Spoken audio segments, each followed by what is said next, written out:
جیسے کہ ہم دیکھتے ہیں ہندوستان میں کہ عورتوں کو واقعی مسلمانوں نے بھی ان کے حقوق نہ دیے، نہ شادی بیاہ کے معاملے میں ان کی مرضی پوچھی، نہ ان کو پڑھایا لکھایا، ان کو بالکل گائے بیلوں کی طرح ٹریٹ کیا. گھروں کے اندر اتنا شدت کا، اس قدر عجیب و غریب قسم کے پردے کا رواج انہوں نے وہاں پر رکھا ہوا تھا کہ کتنی ہی عورتیں جو ہیں وہ دھوپ تک نہیں دیکھتی تھیں، ٹی بی ہو کے مر جاتی تھیں. نہ ان کو مہر دیا، نہ ان کی عزت کی، نہ ان کو حقوق دیے، کچھ نہیں دیا. اس کا ریاکشن آج ہم اپنے معاشرے میں دیکھتے ہیں کہ عورتیں دوسرے ایکسٹریم پر گئیں. انہوں نے سب اٹھا کر پھینک دیا. انہوں نے کہا یہ پردہ ہم کیوں کریں، مردوں کی بات ہم کیوں مانیں. بیویاں کہتی ہم کیوں شوہر کی بات مانیں. دوسری ایکسٹریم پر چلے گئے. ریاکشن تو ہوا. عربی زبان کا ایک محاورہ ہے، الجاہل اما مفرطن او مفرطن، یعنی جاہل آدمی کبھی اعتدال پر، بیلنس پر نہیں رہتا، افراط و تفریط میں مبتلا ہوتا ہے، ایکسٹریمز پر جاتا ہے. تو دنیا ایک ایکسٹریم سے نکلی، دوسری ایکسٹریم پر چلی گئی. اب عورت بھی ظالم نظر آتی ہے. تو یہاں پر بات کی گئی ہے کہ دیکھو، چاہے عورت ہو چاہے مرد ہو، دونوں کو اللہ ہی نے پیدا کیا ہے، دونوں اللہ کی مخلوق ہیں. اب ہم دیکھتے ہیں عورت اور مرد کہ اللہ نے دونوں کو پیدا کیا. اللہ دونوں کا خالق ہے. اللہ کو دونوں سے محبت ہے. عورتوں کا خدا الگ نہیں ہے، مردوں کا خدا الگ نہیں ہے. اور اللہ تعالیٰ نے اپنی صفات کی ہلکی سی پرچھائی، پیل ریفلیکشن انسانوں میں ڈالا ہے، اپنی صفات کا، اپنی کوالٹیز کا. کچھ صفات اللہ تعالیٰ کی مردوں میں زیادہ نمایاں نظر آتی ہیں، کچھ صفات اللہ تعالیٰ کی عورتوں میں زیادہ نمایاں نظر آتی ہیں. مرد میں عزیز ہونے کی صفت، رازق ہونے کی صفت، قوی ہونے کی صفت کی جھلک نظر آتی ہے. عورت کے اندر تخلیق، تربیت، حیا، حجاب یہ زیادہ نمایاں ہے. اللہ بھی تخلیق فرماتا ہے، عورت کے اندر بھی یہ پرچھائی ہے. اللہ بھی تربیت کرتا ہے، عورت بھی. اللہ میں بھی حیا ہے. حدیث میں مضمون آتا ہے کہ اللہ شرماتا ہے کسی کو خالی ہاتھ لوٹائے. حیا اللہ کی صفت ہے، بہت خوبصورت صفت. مردوں میں بھی حیا ہوتی ہے لیکن عورت میں اس کا زیادہ حصہ پایا جاتا ہے. اللہ بھی تو حجاب میں ہے، اللہ بھی تو نظر نہیں آتا. تو کیا اللہ نظر نہیں آتا نعوذ باللہ کوئی گھٹیا پن ہونے کی علامت ہے؟ یہ ہرگز نہیں. عورت بھی حجاب کرتی ہے، کہیں سے اس کے کم حیثیت ہونے کے یا گھٹیا ہونے کی یہ علامت نہیں ہے. آدم اور حوا سے اللہ تعالیٰ نے ڈھیروں انسان دنیا میں پھیلا دیے اور فرما دیا کہ ایک دوسرے کے معاملے میں اللہ سے ڈرو. مرد اور عورت کے درمیان تعلقات کو صرف اور صرف خوف خدا ریگولیٹ کر سکتا ہے، اور دنیا کی کوئی طاقت ریگولیٹ نہیں کر سکتی. کوئی لا بنا دیں، کوئی قانون بنا دیں، صرف نرے قانون سے انصاف نہیں ملتا. آج ہم دنیا میں دو ایکسٹریمز دیکھ رہے ہیں. زیادہ تر مرد ظالم ہیں اور بہت سے مقامات پر عورتیں بھی ظالم ہیں. کہیں بھی ہم کو بیلنس نظر نہیں آتا، الا ماشاء اللہ بہت کم گھرانوں کے اندر یہ صحیح قسم کا بیلنس نظر آتا ہے. جو معاشرتی زندگی ہے، جو گھریلو زندگی ہے، اس کی اصلاح اگر چاہتے ہیں تو صرف تقوی کی بنیاد پر ہو سکتی ہے. اب یہی مرد اور عورت جب نکاح کے رشتے میں بنتے ہیں تو اس سے خاندان کا ادارہ وجود میں آتا ہے. ارحام کا ذکر کیا گیا. ارحام رحم کی جمع ہے، راحمیم. رحم ووم کو کہتے ہیں، ماں کے وجود کا وہ حصہ جہاں بچہ پرورش پاتا ہے. اب دیکھیں، شروع میں ہم نے ذکر پڑھا ایک انسان کا، نفس واحدہ، یعنی کہ آدم علیہ السلام. ان کو تو اللہ تعالیٰ نے مٹی سے بنایا. اللہ چاہتا تو تمام انسان اسی طرح مٹی سے بن جاتے. جیسے اللہ تعالیٰ پھول اور پھل اگا دیتا ہے درختوں پر، اسی طرح انسان بھی درختوں پر اگ جاتے. کیا بڑی بات تھی؟ اگر ایسا ہوتا تو سب ایک دوسرے سے ڈیٹیچڈ ہوتے، اجنبی ہوتے، ایک دوسرے کا دکھ درد محسوس نہ کر سکتے، اپنائیت نہ ہوتی. اللہ تعالیٰ نے رحمی رشتوں میں انسانوں کو جوڑ دیا، باندھ دیا. اس رحمی رشتے کی وجہ سے ایک دوسرے سے محبت ہوتی ہے، ایک دوسرے کے دکھ درد میں شریک ہوتے ہیں. اور حقیقت ہے کہ جو خون کا رشتہ جتنا پیارا ہوتا ہے، کوئی دنیا کا رشتہ اتنا پیارا نہیں ہوتا. بڑی کشش ہے خون کے رشتوں میں. جب اپنے آ کر ہماری خوشیوں میں شامل ہو جاتے ہیں خوشیاں دگنی ہو جاتی ہیں، اور جب اپنے آ کر غم بانٹ لیتے ہیں تو غم آدھے ہو جاتے ہیں، اور اپنوں کے بغیر، خونی رشتوں کے بغیر خوشیاں ادھوری ہیں اور غم بڑے بھاری ہو جاتے ہیں۔ بڑی نعمت ہے اللہ کی رشتہ داریاں، اور یہ خاص جو یہ احساس ہے رشتوں کا کہ یہ خالہ ہے، یہ پھپھی، یہ نانی، یہ دادی، یہ جانوروں میں نہیں ہوتا، یہ خصوصی احساس رشتوں کا یہ انسانوں کے اندر ہوتا ہے۔ انسان کی فطرت کے ساتھ یہ چیز میل کھاتی ہے کہ رشتوں کا لحاظ رکھا جائے۔ بہت بڑی اللہ کی نعمت رشتہ داریوں کا ہونا، والدین ہوں، بہن بھائی ہوں، خالہ ماموں، پھپھیاں، چچا، یہ سب ہوں، اور ان سب کے حقوق ہیں، اور اللہ کے ہاں ان کا خیال رکھنے پر انعام اور اجر کا وعدہ ہے۔ الارحام، رحمی رشتوں کو نبھانا ہے، ان کا خیال رکھنا ہے۔ حدیث میں آتا ہے کہ جس کو یہ بات پسند ہو کہ اس کے رزق میں کشادگی پیدا ہو اور اس کی عمر دراز ہو، اس کو چاہیے صلہ رحمی کرے۔ صلہ رحمی کا مطلب ہے رشتوں کو جوڑ کے رکھے، قطع تعلق نہ کرے۔ ام المومنین میمونہ رضی اللہ عنہا نے ایک لونڈی آزاد کی، اور ہم جانتے ہیں کہ اسلام میں غلام کا یا کنیز کا آزاد کرنا اعلیٰ درجے کی نیکی شمار کیا جاتا ہے، تو انہوں نے اتنی اعلیٰ درجے کی نیکی کی، لونڈی آزاد کر دی۔ نبی اکرم صلی اللہ علیہ وسلم کو جب علم ہوا تو فرمایا اگر تم اپنے ماموں کو دے دیتی تو زیادہ ثواب ہوتا، یعنی کہ لونڈی کا آزاد کرنا بھی بڑا ثواب ہے، اس سے زیادہ ثواب کیا ہے؟ رشتہ دار کو دینا۔ اس میں پھر آپ دیکھیں بین السطور جس کو ہم کہتے ہیں، بٹوین دا لائنز، میمونہ رضی اللہ عنہا کے پاس ایک لونڈی تھی، ان کی اپنی ملکیت تھی، اپنی مرضی سے انہوں نے آزاد کر دیا، تو یہ عورت کو حق حاصل ہے، اسلام نے یہ حق دیا ہے کہ جو چیزیں عورت کے اپنے پاس ہیں، اس کی اپنی ملکیت، اس کی اپنی پراپرٹی ہیں، اس میں وہ شوہر کے تابع نہیں ہے، اپنی ملکیت، اپنی پراپرٹی میں جس طرح چاہے تصرف کرے۔ ورنہ ہونا تو یہ چاہیے تھا کہ حضرت میمونہ پہلے نبی اکرم صلی اللہ علیہ وسلم سے اجازت لیتی کہ میرے پاس لونڈی ہے، اب آپ بتائیے میں اس کو آزاد کروں یا نہ کروں، یا میں کیا کروں۔ تو جہاں یہ کر لینا اچھا ہے، آپس میں صلاح مشورہ کر لینا، شوہر سے مشورہ کر لینا اچھی چیز ہے، لیکن اگر کوئی نہیں بھی کرتا تو کوئی حرج نہیں ہے اس کے اندر۔ یہ بات بھی ہمیں اس سے پتہ چلی کہ عورت اپنی ملکیت کی خود مالک ہے۔ تو یہاں بتایا کہ اگر رشتہ دار کو وہ چیز دے دی جائے تو اس کا زیادہ اجر ہے۔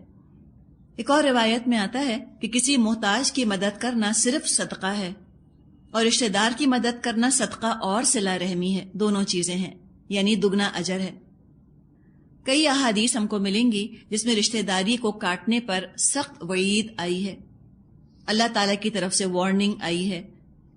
نبی اکرم صلی اللہ علیہ وسلم نے فرمایا لا يدخل الجنۃ قاطع، رشتے کاٹنے والا جنت میں داخل نہیں ہوگا۔ تو جو تقوی جس کا یہاں ذکر ہے یہ عبادت والا تقوی نہیں ہے، یہ معاملات والا، رشتہ داریوں والا تقوی ہے۔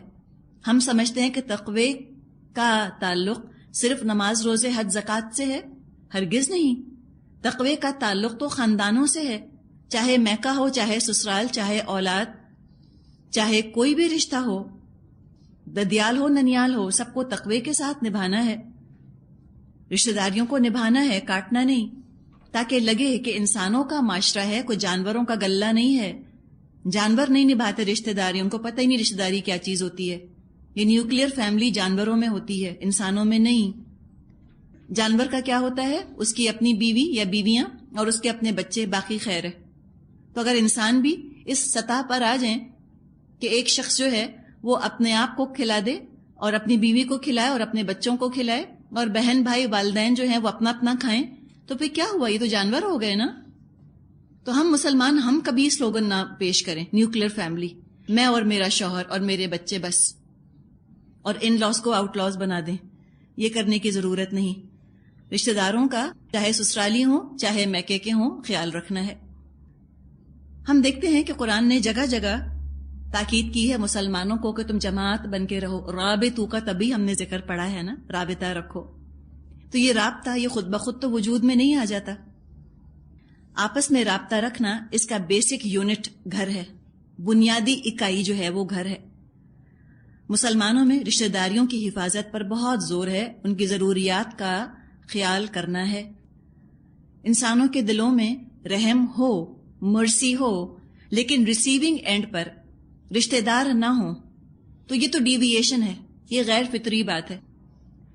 والدین اکیلے پڑے ہوں اولڈ ہومز کے اندر، کتے بلیوں پر پیار اور محبت نچھاور کیا جا رہا ہو، ماں مر گئی تو نہ روئے اور بلی مر گئی تو رو رو کے حال کر لیا، اور کتے بلیوں کے قبرستان بنا دیے اور وہاں پھول لے کر جاتے ہیں اور قبر پر دو زانو ہو کر بیٹھتے ہیں اور اس قدر افسردہ نظر آتے ہیں، اور ان کو دیکھ کے وہاں ہنسنے کی بھی اجازت نہیں.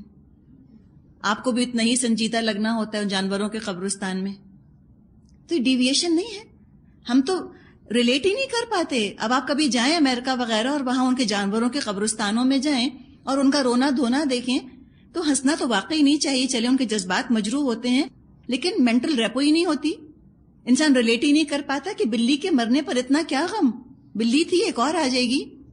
لیکن نہیں، ان کا اگر آپ اٹیچمنٹ دیکھیں، جذبہ رحم تو ہے نا، لیکن چونکہ چینلائز نہیں ہوا، کسی نے ان کو تربیت نہیں کی، کسی نے تربیت نہیں کی، صحیح رخ ان کو نہیں دکھایا، ماحول بھی ایسا ہے جس نے کہ فطرت کو پرورٹ کر دیا، تبھی سارا رحم، ساری محبت جانوروں پر نچھاور ہوتی ہے جا کر.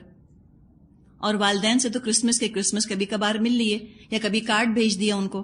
اب بلی تو کارڈ نہیں پڑھ سکتی تو بلی کو تو پرسنل اٹینشن دینی ضروری ہے. اماں کارڈ پڑھ سکتی ہیں تو یا مگ میں چائے پی سکتی ہیں تو آئی لو یو مام کا مگ بھیج دیا، فارغ. اور کارڈ بھی کسی اور کا لکھا ہوا، خود 2 سطریں بھی نہیں لکھتے، کسی اور کا لکھا ہوا کارڈ خریدا، نیچے لو یور سن یا لو یور ڈاٹر لکھا اور بھیج دیا. تو وہ کارڈ کوئی کمپنسیشن ہے اس محبت کا یا اس پریزنس کا یا اس وجود کا؟ آپ سائیکالوجی پڑھیں نا، اس میں آتا ہے کہ جو انسانی ٹچ ہوتا ہے نا، ہیومن ٹچ، جو انسان ٹچ کرتے ہیں دوسرے کو، یہ انسان کو چیز انتہائی سکون اور فرحت دیتی ہے.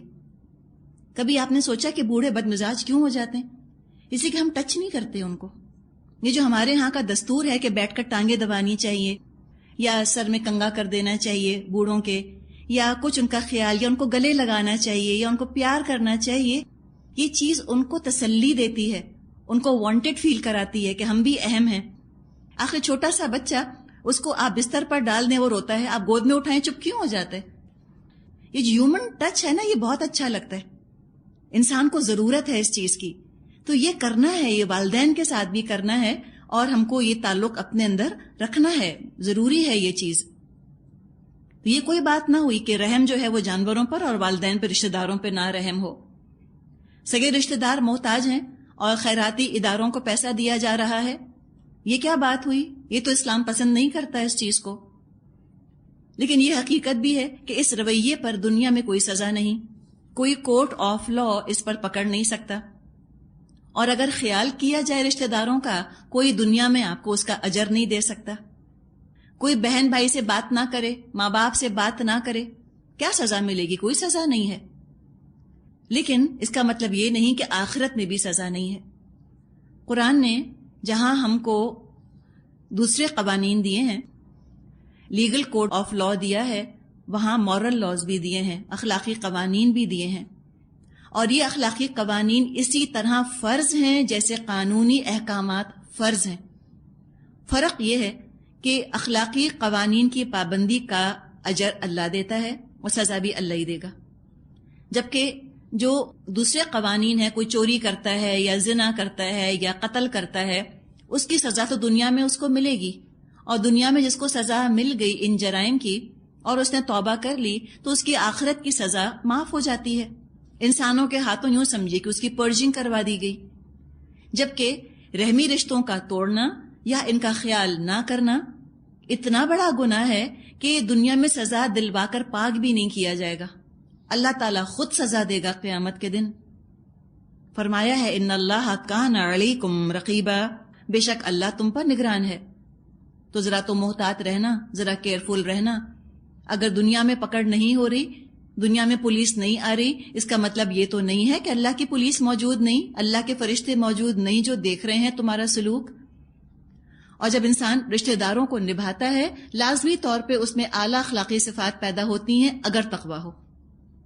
دیکھیں، رشتہ داروں کو نبھانے کے 2 نتائج ہوتے ہیں، یا انسان غیبت کے اندر اور کاٹ کے اندر اور سازشوں کے اندر پڑ جاتا ہے، ٹھیک ہے، یا یہ ہوتا ہے کہ انسان کے اندر قوت برداشت پیدا ہوتی ہے اور صلہ رحمی پیدا ہوتی ہے اور اس کے اندر فیاضی آتی ہے. ڈپینڈ کرتا ہے تقویٰ ہے یا نہیں. تقویٰ میکس آل دا ڈفرنس. تقویٰ سارا فرق واقع کر دیتا ہے. رشتہ دار مل کر رہ رہے ہیں، غیر متقی ہیں، جہنم کا نقشہ ہوگا. رشتہ دار مل کر رہ رہے ہیں اور تقویٰ ہے، وہ گھر جنت کا نقشہ پیش کرے گا. بڑھ کر ایک دوسرے کی ضروریات کو سنبھال لیں گے، دینے والے ہوں گے، خود غرض نہیں ہوں گے، لینے والے نہیں ہوں گے، اس لیے کہ متقی ہیں. یہ جو آیت یہاں پر آئی ہے سورہ نساء کی آیت نمبر 1، یہ آیت خطبہ نکاح میں پڑھی جاتی ہے. آپ کا نکاح ہوا تھا، یہ آیت پڑھی گئی تھی، آپ کو کیا پتا؟ آپ نے کورس تھوڑی کیا تھا اس وقت. تو اب اگر جو لڑکیاں ہیں جن کا نکاح ابھی نہیں ہوا اور انشاءاللہ اللہ کرے گا آئندہ ہو، یہ جب وہ اپنے نکاح میں آیت سنیں گی تو اللہ کرے مضمون بھی دماغ میں آئے کہ وہ خاندان بنا رہی ہیں. ہمارے خاندان میں کہا جاتا ہے کہ بہو جو ہے وہ خاندان کی بنیاد ہوتی ہے. میری ساس کہتی ہیں کہ بیٹی دینا اتنا مشکل نہیں ہے جتنا بیٹی لانا مشکل ہے. آپ نے تو اپنی بیٹی کی تربیت کی ہے نا، آپ کو پتا ہے وہ کیسی ہے. لیکن کسی کی بیٹی آپ لے کر آ رہی ہیں، وہ جس مزاج کی، جس اخلاق کی، جس تقوی کے لیول پر ہوگی، آئندہ نسلیں اسی کی گود میں پرورش پائیں گی. تو یہ حقیقت ہے کہ بہو بن کر کسی گھر میں جانا بڑا اعزاز ہے، بڑا آنر ہے، لیکن بڑی ذمہ داری بھی ہے. ازواجی زندگی کی شروعات اگر تقوی پر ہو تو بہت سے جھگڑے، بہت سے فساد نہ ہوں. نئی نسل صحت مند ماحول میں پرورش پا سکے گی. ماں کی محبت، باپ کی شفقت ان کا حق ہے، اور کتنے سارے خوبصورت پیار کرنے والے رشتے ہوتے ہیں. ماں میں تقویٰ ہوگا، وہ کبھی بچوں کو ددیال سے متنفر نہیں کرے گی، کبھی باپ سے متنفر نہیں کرے گی. اور ماں میں تقویٰ نہیں ہوگا، اٹھتے بیٹھتے سسرال کی برائیاں کرے گی، بچوں کے کان بھرے گی. بچے بھی چڑھنے لگتے ہیں دادی کے نام سے، پھپھیوں کے نام سے. پھپھی ہونا لگتا ہے پتہ نہیں کیا چیز ہے. نند کا ہونا، ہم تو کہتے ہیں گلی کا گند، نہیں کہتے. اور ساس کیا ہوتی ہے؟ گلے کی پھانس. رائم کرنے سے مطلب ہے نا، تقویٰ ہو یا نہ ہو، بس جملہ اچھا بن جائے، گانا اچھا لگے. تو جب گا گا کر یہ سکھا کر بھیجتے ہیں، اب جو یہ سن سن کر گئی ہے کہ ساس گلے کی پھانس اور نند گلی کا گند، تو وہ سسرال جا کر ایک دم چینج ہو جائے گی. وہ تو کہے گی پہلے ان سے نجات پاؤ تو آگے پھر کچھ سوچیں گے. چھوٹی چھوٹی چیزیں ہیں لیکن اس کا اثر بہت دور تک جاتا ہے نا. ہمیں سوچنے کی ضرورت ہے کہ ہم کیا سکھا رہے ہوتے ہیں گانوں کے اندر. انڈاکٹرینیشن ہے ہر چیز، اور جتنا ہنسی مذاق میں انڈاکٹرینیشن ہوتا ہے اتنا اور کسی چیز میں نہیں ہوتا. تو یہاں ذکر کیا گیا رحمی رشتوں کا سپورٹ سسٹم ہونا چاہیے، ایکسٹینڈڈ فیملیز ہونی چاہیے. ہر خاندان نیوکلیر بن کر نہ بیٹھ جائے کہ چچا جو ہے وہ بھتیجوں سے کٹ گیا اور خالہ جو ہے وہ بھانجیوں سے کٹ کر بیٹھ گئی. یہ نہیں ہوتا اسلام کے اندر، یہ طریقہ نہیں ہے اسلام کا. ہماری روایات کے بھی خلاف ہے اور ہمارے دین کے بھی خلاف ہے. رشتہ داریاں نبھانا ہماری روایات میں ہے، ہندوستان کے کلچر میں شامل ہے. ہم کہتے ہیں نا ہندوستانی، پاکستانی اپنے آپ کو. تو جہاں ہم نے بہت بات کی کہ ہم کون کون سی چیزوں کو چھوڑیں روایت کی، لیکن یہ چیز چھوڑنے والی نہیں ہے. یہ تو چونکہ اسلام اس کو ری انفورس کرتا ہے. ہماری خاندانی روایات میں یہ چیز ہے کہ خاندانوں کو نبھایا جائے. اب کوئی حادثہ ہو گیا، کوئی مشکل پیش آ گئی اور بچوں پر سے باپ کا سایہ اٹھ گیا، تو یہ قریبی رشتہ داروں کی ذمہ داری ہے کہ ان بچوں کو شفقت دیں، محبت دیں اور ان کے حقوق کی حفاظت کریں. فرمایا آیت نمبر 2، وَآتُوا الْيَتَامَى أَمْوَالَهُمْ وَلَا تَتَبَدَّلُوا الْخَبِيثَ بِالطَّيِّبِ وَلَا تَأْكُلُوا أَمْوَالَهُمْ إِلَىٰ أَمْوَالِكُمْ إِنَّهُ كَانَ حُوبًا كَبِيرًا. یتیموں کے مال ان کو واپس دو، اچھے مال کو برے مال سے نہ بدل لو، اور ان کے مال اپنے مال کے ساتھ ملا کر مت کھا جاؤ، یہ بڑا گناہ ہے. ذکر آ رہا ہے یتیموں کا. یا تا میم مادہ ہے. یتیم کا مطلب ہوتا ہے اکیلا، تنہا، سولیٹری.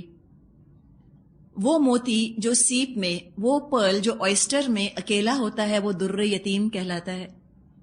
نبی اکرم صلی اللہ علیہ وسلم کو بھی در یتیم کہتے ہیں نا. تو وہ بچہ جس کا والد فوت ہو جائے وہ بچہ یتیم کہلاتا ہے.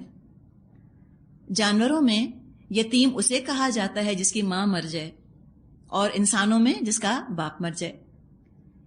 یتیمی کی حالت بچپن کے ساتھ ہے. بالغ ہونے پر، ایڈلٹ ہونے پر یتیمی نہیں رہتی. تو فرمایا کہ ان کے اچھے مال لے کر گھٹیا مال ان کو مت دو. دیکھیں ہو سکتا ہے کہ کوانٹٹی اتنی ہی رہے، لیکن کوالٹی ایکسچینج کر لی جائے. مثال کے طور پہ کوئی یتیم ہے، اس کا 1000 گز کا کوئی پلاٹ ہے کسی بہت مہنگی جگہ پہ، اور جو اس کا ولی ہے اس کا بھی 1000 گز کا پلاٹ ہے لیکن سستی جگہ پر. اب وہ کہے 1000 گز کی تو بات ہے، چلو میں اپنا 1000 گز کا پلاٹ اس کو دے کر اور اس کا 1000 گز کا پلاٹ لے لیتا ہوں. یہ نہیں کر سکتے، اس لیے کہ کوالٹی میں فرق تھا نا. کوانٹٹی کی بات نہیں، کوالٹی کو بھی مینٹین کرنا ہے. یتیم کے مال کو ایز اٹ از رکھنا ہے، گھٹیا چیز سے ایکسچینج نہیں کرنا. تو آپ ایک اور چیز یہاں پر دیکھیں جو بات کی گئی، تتبدل الخبیث بالطیب. خبیثہ بالطیب، جس لفظ پر با لگا ہوتا ہے وہ دے دی جاتی ہے. جیسے ہم نے پڑھا الضلالۃ بالہدی، انہوں نے خرید لی گمراہی بالہدی، ہدایت کے بدلے ہدایت دے دی، گمراہی خرید لی. ہم نے پڑھا تھا العذاب بالمغفرہ، مغفرت دے دی، عذاب لے لیا. تو یہاں دیکھیں الخبیث بالطیب، یہاں کیا فرمایا؟ طیب دے دیا، خبیث لے لیا. کس طرح سے کہ جب بدنیتی سے اپنا مال ان کو دیا اور ان کا مال خود لے لیا تو کیا کیا؟ پاک چیز دے کر ناپاک چیز لے لی. اپنی چیز اپنی تھی، حلال تو تھی، چاہے تھوڑی تھی چاہے کوالٹی خراب تھی، لیکن اپنی تو تھی، وہ طیب تو تھی. اب کیا کیا؟ جب اپنی چیز دے دی اور ان کی دنیاوی طور پہ اعلیٰ چیز لے لی تو یہ ظلم کیا، زیادتی کی ان کے ساتھ. تو اپنا تھوڑا مال جو کہ طیب تھا وہ دے کر دیکھنے میں زیادہ مال لیا، لیکن وہ خبیث ہے، ناپاک ہے، گندا ہے. ناجائز طریقہ اختیار کر کے کوالٹی امپروو کر لی، لیکن غلط طریقے کی وجہ سے اس کو اپنے لیے حرام کر لیا. اس سے تو وہ کم قیمت چیز اچھی تھی، پاک تو تھی کم از کم. تو اس لیے فرمایا کہ یہ مت کرو، نہ ان کے مال استعمال کر لو کہ سارا مال تم ان کا کھا جاؤ. فرمایا انہو کان حوبا کبیرا، بے شک یہ تو بڑا گناہ ہے.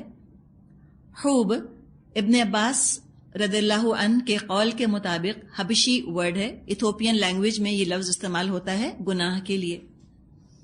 آگے فرمایا آیت نمبر 3، وَإِنْ خِفْتُمْ أَلَّا تُقْسِطُوا فِي الْيَتَامَى فَانكِحُوا مَا طَابَ لَكُم مِّنَ النِّسَاءِ مَثْنَىٰ وَثُلَاثَ وَرُبَاعَ فَإِنْ خِفْتُمْ أَلَّا تَعْدِلُوا فَوَاحِدَةً أَوْ مَا مَلَكَتْ أَيْمَانُكُمْ ذَلِكَ أَدْنَىٰ أَلَّا تَعُولُوا.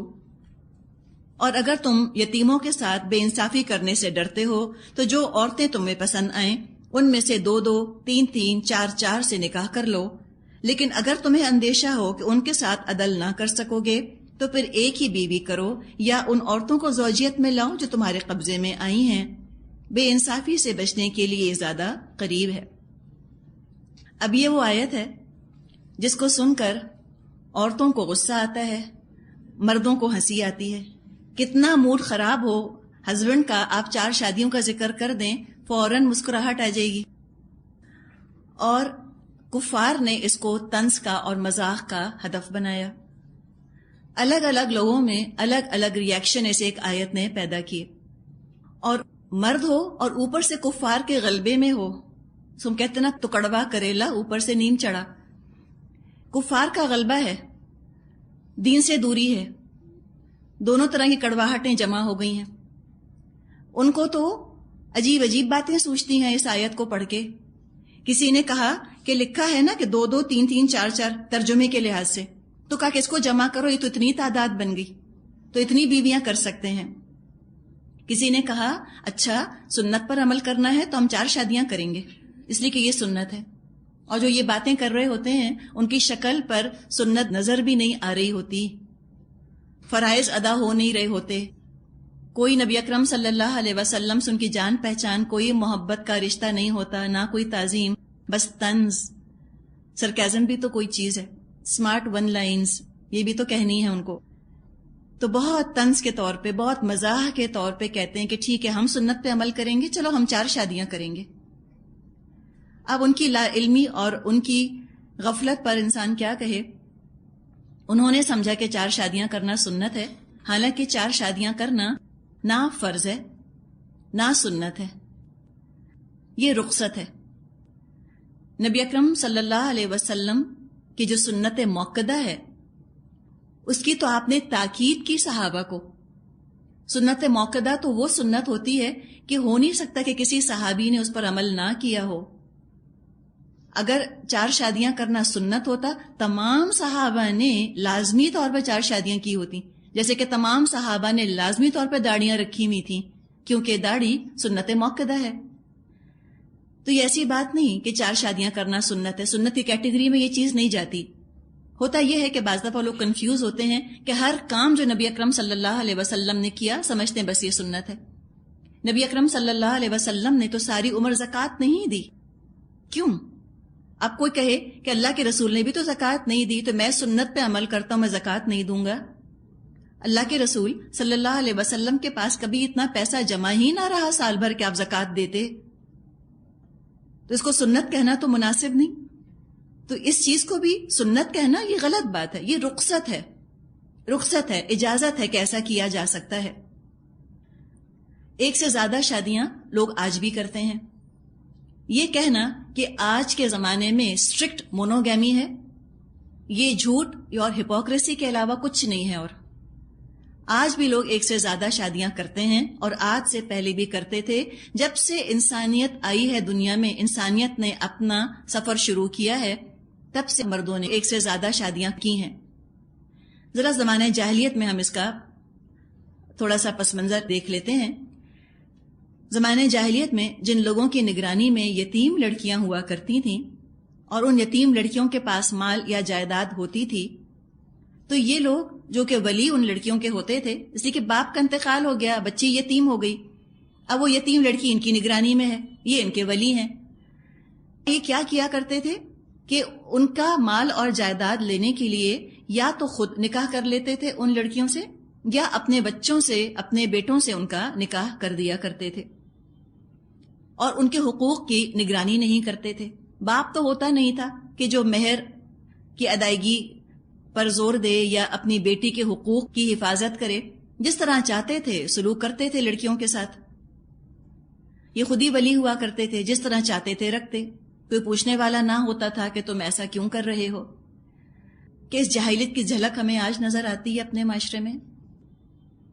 آج بھی ہم دیکھتے ہیں کہ بعض دفعہ شادی کے بعد لڑکیوں کی حالت یتیم بچوں جیسی ہی ہو جاتی ہے. اتنا خوف زدہ ہوتے ہیں ماں باپ کہ کھلم کھلا شوہر یا سسرال والوں کو ظلم کرتا دیکھتے ہیں بیٹی کے اوپر، اور کچھ کہنے کی ان کی مجال نہیں ہوتی.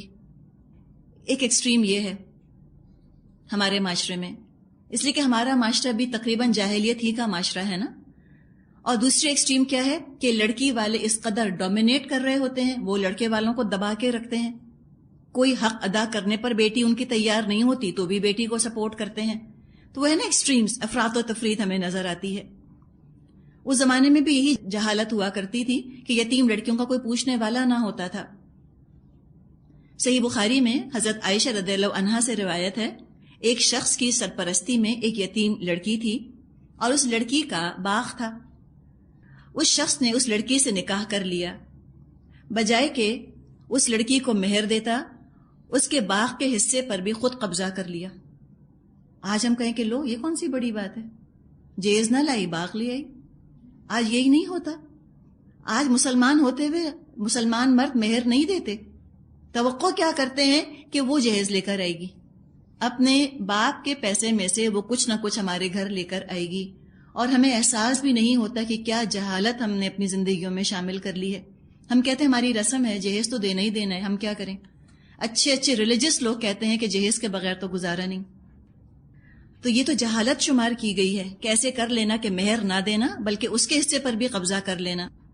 تو ایسے واقعات کی طرف توجہ دلائی گئی کہ پھر تم ان لڑکیوں سے نکاح مت کرو اگر تمہیں اندیشہ ہو کہ ان کے ساتھ انصاف نہ کر سکو گے. کسی اور عورت سے نکاح کر لو، اور ایک ہی وقت میں 4 بیویاں رکھنے کی اجازت ہے. اچھا، اب یہ بات نہیں ہے کہ اس سے پہلے عرب جو ہیں وہ ایک بیوی خالی کیا کرتے تھے، ایک نکاح کرتے تھے. اب اسلام نے کہا کہ ایک مت کرو، 4 کرو. عربوں کے ہاں کوئی تعداد مقرر نہیں تھی، ان گنت چاہتے تو نکاح کر لیتے تھے.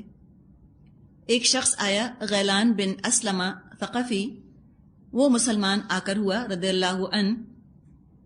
اس کے نکاح میں 10 بیویاں تھیں. نبی اکرم صلی اللہ علیہ وسلم نے فرمایا 6 کو طلاق دو، 4 رکھ لو اپنے پاس.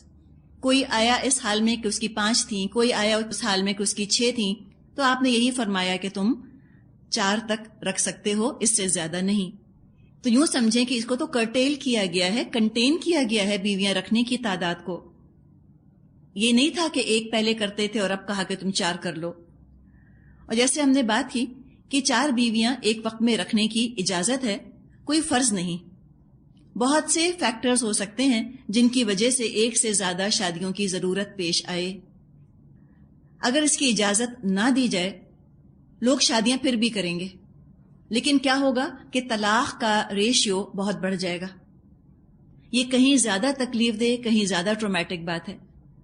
عورتیں ڈسپلیس ہوتی ہیں، بچے ڈسپلیس ہوتے ہیں، گھر ٹوٹتا ہے، اس کا صدمہ ہوتا ہے، اور کتنے ہی نفسیاتی مسائل، سائیکولوجیکل ریپرکشنز کھڑے ہو جاتے ہیں۔